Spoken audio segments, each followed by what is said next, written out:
next speaker. Hi, Jennifer. Can you please confirm that you're here?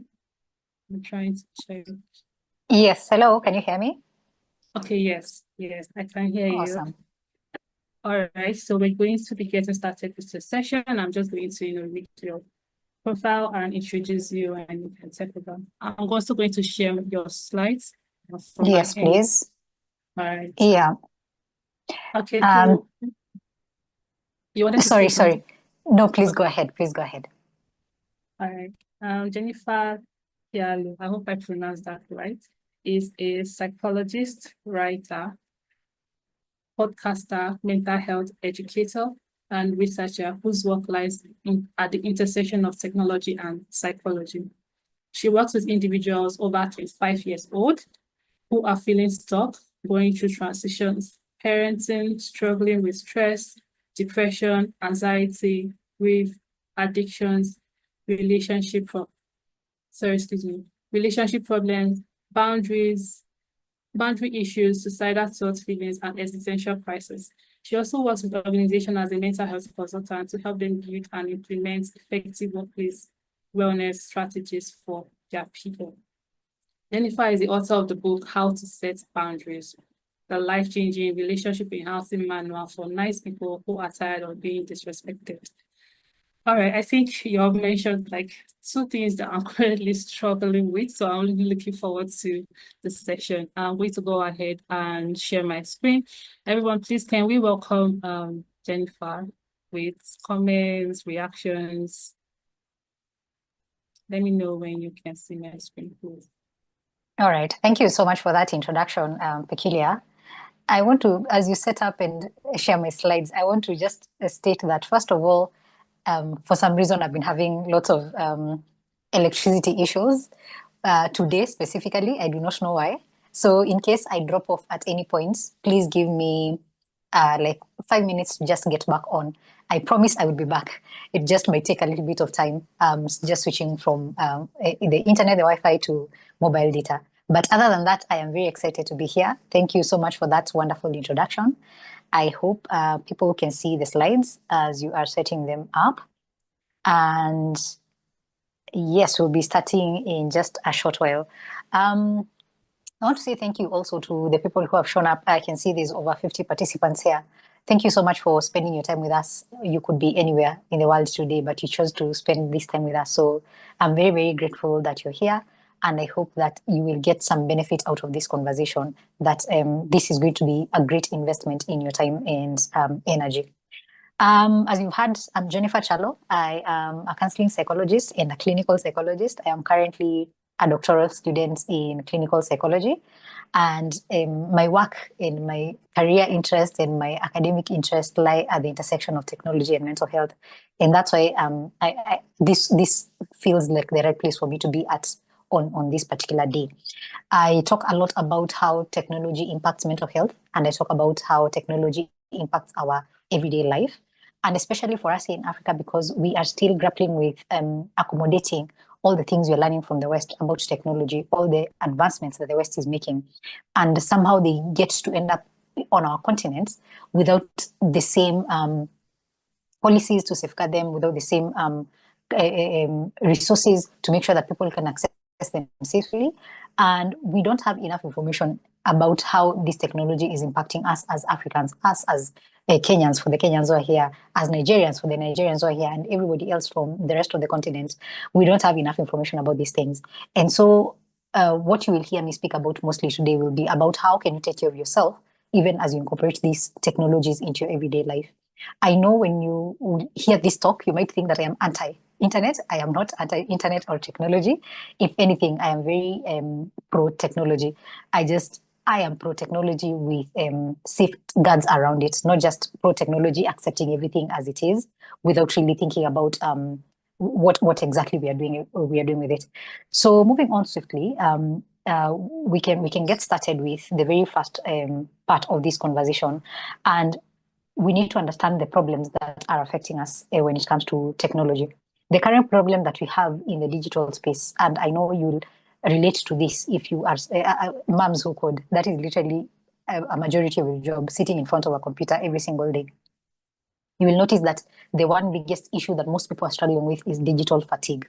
Digital fatigue that is killing productivity, that is ruining your mental health, that is making it difficult for you to exist in this current digital world.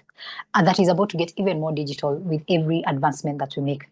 With the advent of AI and all these things, tech is becoming a big part of our everyday lives. Right now, I know, I don't know if it's a common practice in Nigeria, but in Kenya, many restaurants are moving towards digital menus. You cannot go to a restaurant and just get a regular menu. You have to scan a QR code to get access to the menu. I don't know if that is a common practice where you are in this continent. Please let me know in the comments. I just want to see if we are all suffering in the same ways.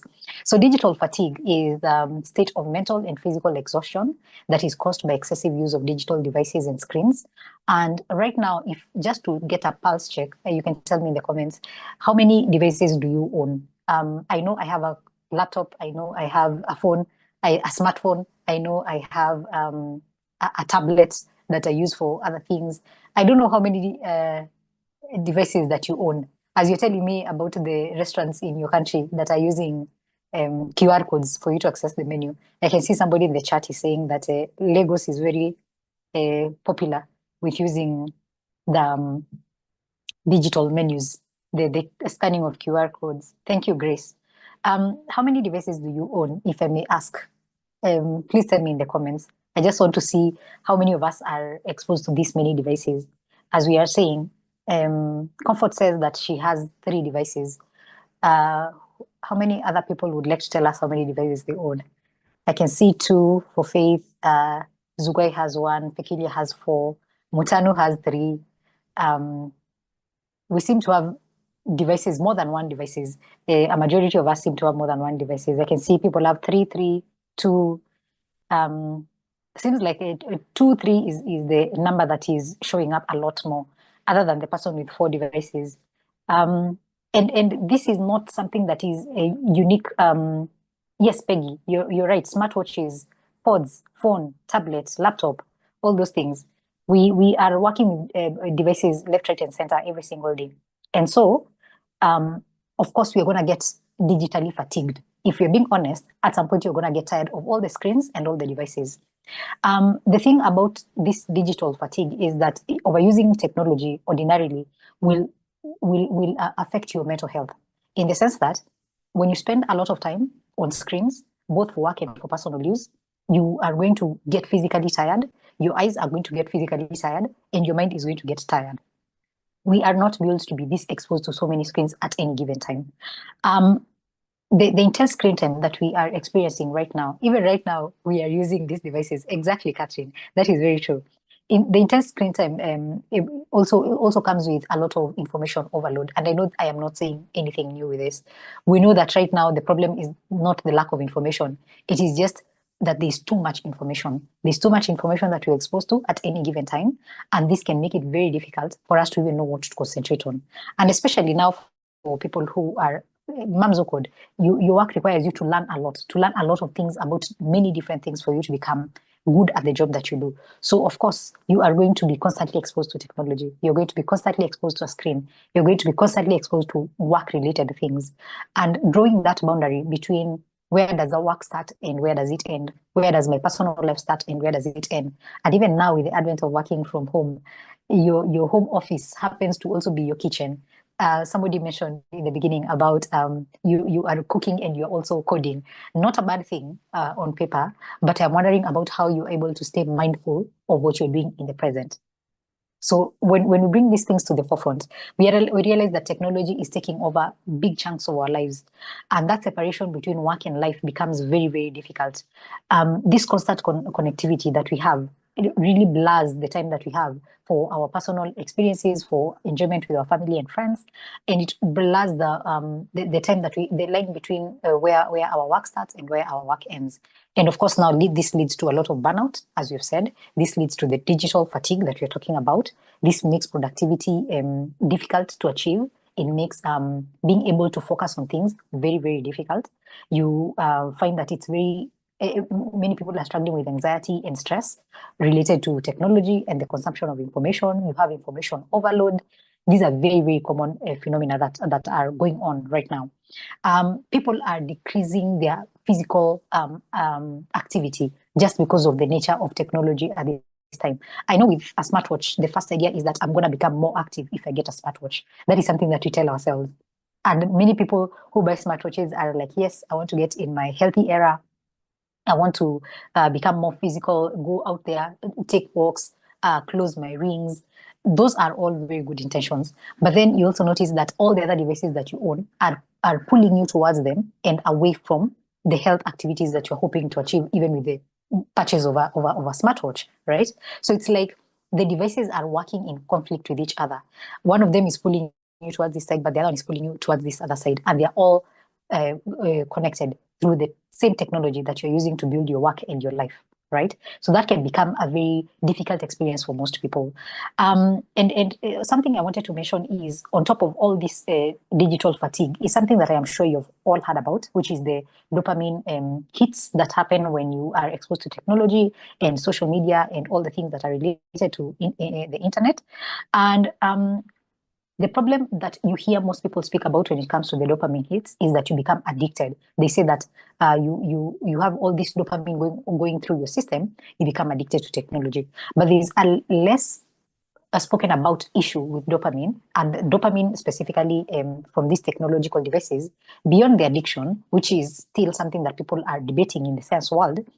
The big part of it is that this exposure to too much dopamine in your system reduces your motivation, it reduces your capacity to focus, and it reduces your ability to learn and to form memories. That is something that is rarely spoken about, and I don't know why.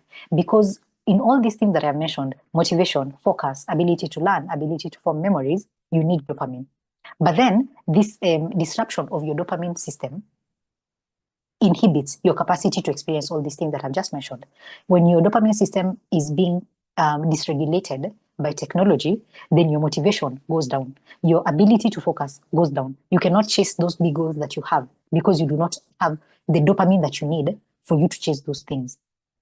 Your ability to learn, as a mom who is coding, a mom who codes, a mom who is planning to become a coder, a mom who has been coding for a long time, you find that learning new skills becomes very difficult. Forming new memories becomes very, very difficult. And it is all related to the dopamine system that is being dysregulated in your system through this technology and through all this digital burnout that we're talking about, this digital fatigue. So those are some of the things that are connected to digital well-being when it comes to our lifestyles right now. Those are some of the challenges that most people are struggling with. And I don't know if that sounds like something familiar to you. I don't know if that sounds like something you have experienced. I don't know if you have... Sorry to you. Can you hear me? Sorry. Sorry? Please, can you hear me? Yes. Can you still see my screen? I have to check. Yes, I can see your screen. Am I on the right slide? You on slide 2? Why it matters? Why it matters, okay. Yes. Yes, why it matters. So we can move to that slide because that is exactly where I was going. And I like that you bring it up. So all these things that I have just mentioned, please tell me in the comments, in the chat box, are these things that you have experienced? The struggle with memories, the struggle with motivation, feeling demotivated, nothing really matters most of the time. You don't know what to do. You have a lot of anxiety. I don't know if these things are familiar to you and if you have experienced them related to your exposure to technology on an ongoing basis. If that is something you've experienced, please let me know in the chat. I want to see if these are things that that are reflecting in real life, or they're just things that you know theoretically. Catherine says this is quite familiar. Thank you so much, Catherine, for that comment. And I hope other people can tell us the experiences. Please feel free to use the chat, and we'll come back and read some of those comments that you put there. So why does it matter? Why does it matter that we talk about digital well-being? Why does it matter that we address well-being for techies? Techies, just like you. Why does it matter that we talk about digital well-being for moms who code? And for anybody else who's here, who has somebody they know who is experiencing digital burnout. The reason that we need to talk about why the digital well-being, the reason that we need to address this particular issue is because, number one, if we don't talk about it, then we are burying our heads in the sand. We are pretending that there's no problem, yet there actually is a problem. The pie chart that you can see, is it a pie chart? The diagram you can see on your screen represents 52%, and I'm sure you're wondering 52% of what? 52% of tech workers report burnout, with many experiencing anxiety, depression, and chronic stress. These numbers are higher than in healthcare. And this is something that was spoken about by the Harvard Business Review in 2023. 2023 is just the other day. The reason why I put this up there was because if 52% of people who are working in tech are reporting that they are struggling with burnout, they are reporting that they're experiencing anxiety and depression and chronic stress, and we are not addressing it, then we are burying our heads in the sand. And if we don't address it, we are also pretending that one of the biggest platforms, one of the biggest inventions of humanity right now, the one that is building the future, we are pretending that it is not struggling, yet it actually is. If people are too burnt out to create the future that we are hoping to get into, then we are putting ourselves in a very precarious position. We are basically saying that the digital burnout that people are experiencing, and not just the tech workers, but people in general, we're basically saying that it doesn't matter if we are not actually addressing it. And that's why we have to talk about this issue. We have to talk about why people are digitally burnt out. We have to talk about what needs to be done, and we have to become proactive in actually doing something about it. 52% is a very big number. And it is, I'm sure it is underreported in the sense that not everybody took the survey, right? And also, this is Harvard Business Review, so probably these numbers are mostly in the West. We are not talking about digital burnout in Africa. We are not talking about technological advancements in Africa. We are not addressing these issues from our context. So there's a lot that is being missed out. There's a lot of information that we could get about depression, about burnout, about chronic stress, and the anxiety that is related to technology. So it's important for us to have this conversation. Something that I want to mention is something called a context switching. And the reason I want to talk about context switching is because context switching is one of the most common practices that happens when you're working in tech and when you're working, let's say, for example, on your computer. How many times do you open your computer to work on let's say, a document, or you're writing a line of code or whatever, and then at the same time you find yourself switching to something different? You're switching to check your WhatsApp. You're switching to check your LinkedIn. 1 minute you're checking Slack, another minute you are checking your Instagram, because it's something that you've just remembered you needed to post yesterday that you did not post. And somehow you're moving from one app, one device, from one to the next, from one to the next. You are not sticking to one thing at a time. And imagine how difficult that can be if you're trying to work on something that is very, very important. You are, first of all, losing your focus. You cannot focus on one thing. That means you cannot do difficult work. If you cannot do difficult work that is needed to advance technology in Africa, because you're not just building for yourself, you're building for Africa. You're building at the frontier. You're at the cutting edge. You're context switching all the time. That becomes a serious problem. And that's why we need to talk about these things. If we don't bring them to the forefront, we continue, those of us who are struggling with this, continue thinking that we are struggling alone. But in reality, there's a lot of people who are struggling as well. If we don't talk about it, then we don't bring attention to it. If we don't bring attention to it, then we do not create solutions for it. And that continues to be a cycle. And as I said, if tech becomes the place where people are too burnt out to create, then tech also becomes the field where brilliance goes to die. People start associating being in tech with the one place that your mental health is going to suffer. And yet it does not have to be that way. There's a lot that can be done. So these are some of the things that I would like to bring to your attention, so that you understand that I am sure I am not talking about something that is too foreign, something that is too new. I am sure some of us in this call have experienced these things. And if you have, please, again, put it in the chat. Let us know what exactly has been your experience with just technology in general. So now that we have spoken about that, now that we have addressed that specific point, let's talk about the quote that is on the screen. The best tech workers aren't those who are most connected, but those who are least distracted. The reason I put this quote here is to remind us that you cannot do difficult work when you are distracted. You cannot do important, difficult work when you are distracted. You cannot do important, difficult work by being connected to everything. There comes a point where you have to draw a line in the sand and be like, I need to focus on this important thing so that I can advance my career. I can't continue running around context switching from one device to another, context switching from one app to another, and never getting anything important done.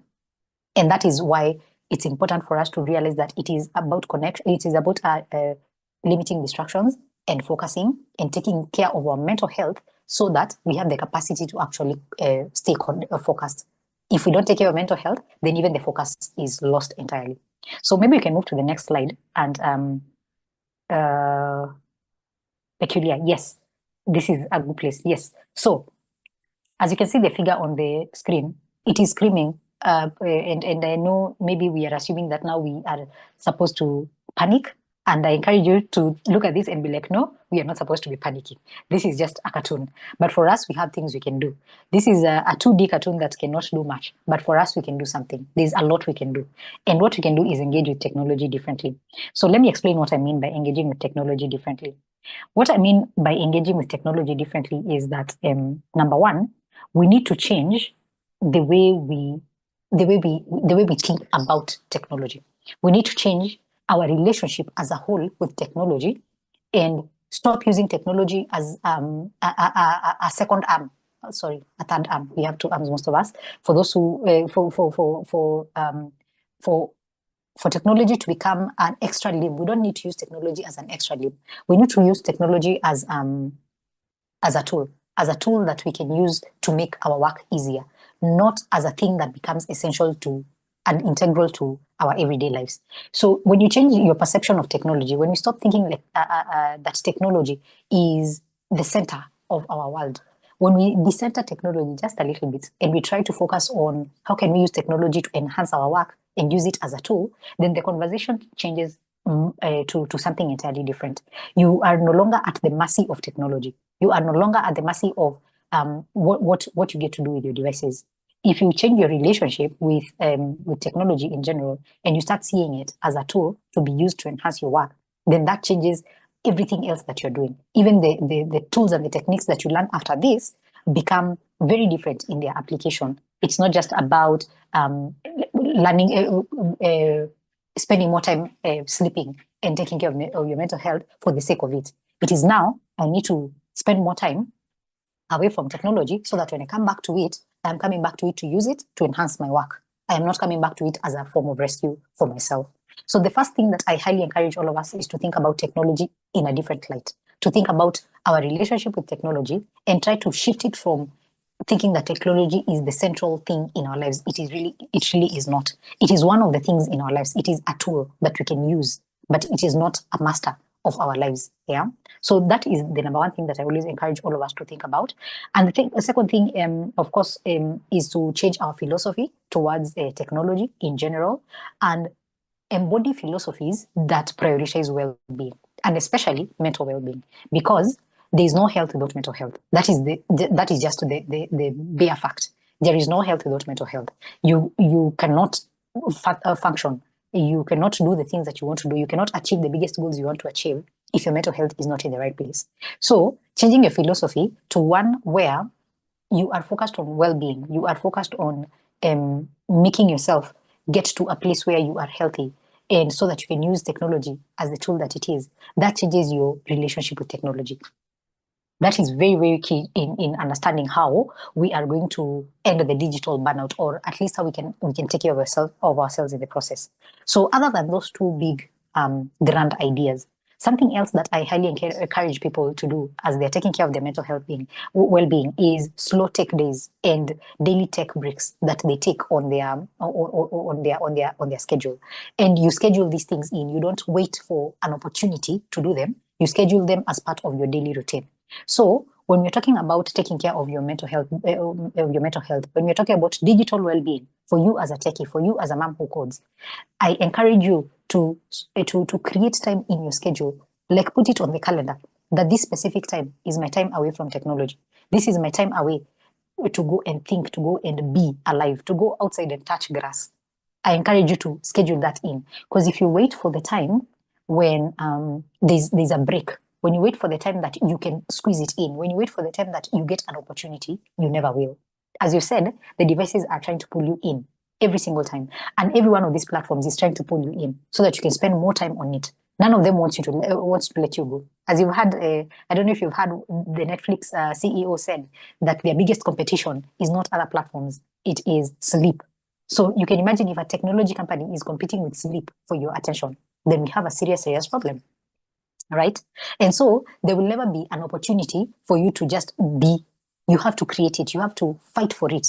You have to schedule it in your calendar and be like, during this period of time, I am not going to engage with technology because I need a break. I need to take care of my mental health. I need time away from technology.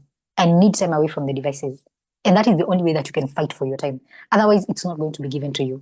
Netflix is always going to be recommending another show you can watch, another episode that you can watch. YouTube is always going to be recommending another video you could watch. Instagram and TikTok is always going to be recommending another video you can watch after just with one scroll. Twitter is always going to be recommending something. So it's like a fight for our lives. It's literally a fight for our lives. It's a fight for our mental health. That's why you have to fight for it. You have to create the time for yourself. You have to force the time into the schedule. It becomes a non-negotiable. You don't get to bargain with it. Another thing that I encourage you to consider is to deliberately monotask. So we've just spoken about context switching. And the thing with context switching, the only way that you beat context switching is monotasking. There's nothing like multitasking. Multitasking is a myth. Multitasking is not an actual thing. The reality of multitasking is you are doing several things at a go, but none of them is getting done properly. So you're giving a small percentage of your energy and your mental health and your brain capacity to something, and then giving another part of it to another thing, and then moving from one thing to another thing. You're just jumping around basically, but that does not mean that you're going anywhere. So it's like think about multitasking like mark timing in place. It's like you're on a treadmill. You know how when you're on a treadmill, you're not going anywhere. You're just walking on the treadmill. It is stationary. It is in one place. You are walking on it in one position. But if you go outside and take a walk, you can make progress in that. You can move from one location to another location. And so you have to look at a context switching in that same context, in that same light, right? Think about how you can make progress by monotasking instead of multitasking and staying in place. Because none of the things that you're multitasking on is actually getting done. And the problem, as we've said with context switching, is that you just waste your time. There's a lot of productivity lost because you're not giving anything your 100%, you're not focusing, and your brain learns that there's nothing to focus on. And so the next time that you need to focus on something that is very important, the next time you need to focus on a line of code that is required in the next 24 hours, you are unable to actually sit down and write that line of code. Because you're used to multitasking. You're used to moving around from one app to another. You're used to moving around from one device to another. You've never trained your mind to sit down for a moment and focus on one thing for an extended period of time. So your mind weakens, your willpower weakens, your capacity to focus weakens, and it becomes a cycle. And the next time that you try to focus, it becomes even harder because your mind does not know how to focus. And so this requires a retraining of the mind. This requires a rewiring of the mind. So with that said, I have more ideas that I would highly encourage you to think about, and I'm just going to run through them. Number one, of course, is no devices before an hour before bed. Make sure that you cut them out. Quality sleep. I know you've had this before. You have to sleep well. If you don't sleep well, everything else in your life suffers. Sleep is the number one mental health hack that I can give you, and you can walk away with from this conversation. Quality sleep, as I've said, consume long form content. Try to reduce the number of times that you're consuming this short form content. Again, it makes it difficult for you to focus if you're constantly distracted. Always remember that these platforms are making money out of your disconnection and out of the distraction that you are experiencing. So try to limit your distractions. Try to step away from these devices. Try to give yourself time between one task and another, and just focus and focus and focus. Force it if you can. So moving forward, as we end this conversation, I would like to hear about, I would like to leave you with a quote about that if you don't take control of your tech habits, someone else will, whether it's your boss, a tech company, or an algorithm. And I am saying this so that you know that this is not even a joke. As I've said, it's the fight for our lives. We need to be able to fight for our own mental health, and it is upon us. Nobody's going to give it to us. So once you understand that, it's going to become a little bit easier for you to change your relationship with technology. And with that said, I would like to end my presentation and take some questions or comments in the chat. In the next slide, you're going to see some information about who I am and what I do. This is my most current book, How to Set Boundaries. You can get it directly by scanning the QR code on the screen, and you can access it and you can buy it and you can read it and learn how to create boundaries with yourself, with the people in your lives, in your relationships, and also with technology. I made sure I included that chapter in there. How you can set boundaries with technology, a key important aspect of it all. You can connect with me on LinkedIn, or you can connect with me on social media as Safe Space Arena. That is my business that I run, a mental health company, and you can check it out. And I am happy to stop at that point. And Peculiar, back to you if you have any questions or comments. Thank you so much. Thank you so much, Jennifer. So it's very, very insightful. I think I got one word, monotaxing. I mean, we'll probably be hearing multitasking and how we can superpower, especially for women. I mean, they said, oh, women, you know how to multitask. But this monotaxing is really a game changer. And I think I'm going to, practice it more. You just focus on one thing at one time and, do other things at a later time. And what you said about, social media fighting for our time with content switching. If you go to TikTok, there are always like countable content creators, taking your time. There are same as on LinkedIn and on Twitter, and then there's work too. So there's a lot, and this is a very, very helpful session to help us, navigate our very, very busy lives, even though, we spend so much time actually, not doing something productive. Well, thank you so much. If you have any questions, please, can you raise your hand? We can take the question and we can, you can also drop it in the comments. So someone is saying link to your profile. Okay, I see that you have already dropped that. All right. I'm checking the comment to see if I will see any question.